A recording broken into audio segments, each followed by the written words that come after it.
Well, of course, tonight there are some things that you can do right now to make sure your home stays warm. And schools are taking extra precautions to protect children from the dangerous cold tomorrow. Eyewitness News reporter Rich Van Wyk joins us now with information you need to know. Rich? John, this weather is going to be absolutely brutal on people, on their homes, and on their automobiles. So what we did is we came up with a few simple, easy, cheap things you can do on the way home, once you get home, to keep yourself, your children, your house, and your car safe. High noon, 12 degrees. People were covered up, looking down, and feeling frigid. This is why it's so cold. Remarking that weather this cold shouldn't exist on the planet Earth. Our part of the Earth will be much colder tomorrow, 6 below zero, when children head to bus stops. School districts are already implementing severe weather contingency plans to make sure their buses roll on time. The biggest concern, though, is for children whose parents don't dress them properly. Actually, some of my drivers have started carrying extra coats and stuff on their buses so that they can at least put them on temporarily till we can get them to the school. Because the students are dressed so poorly? That's correct.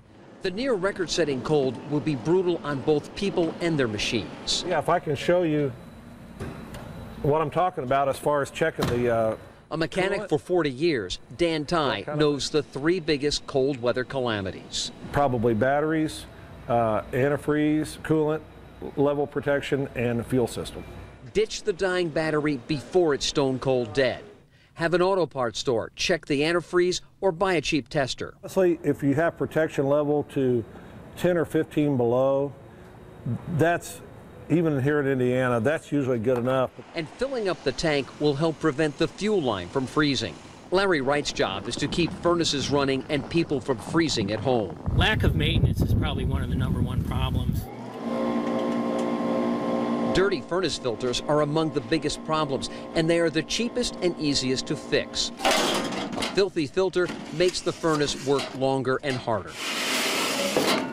It overheats And shuts itself off? and shuts itself off. There's a safety in there that keeps it from overheating.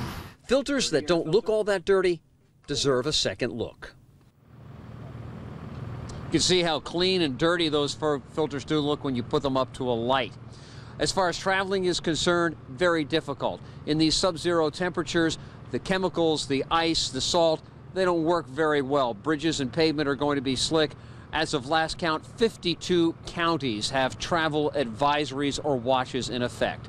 Reporting live, Rich Van Wyk, Channel 13 Eyewitness News. It's likely going to add up. Rich, thank you. And we also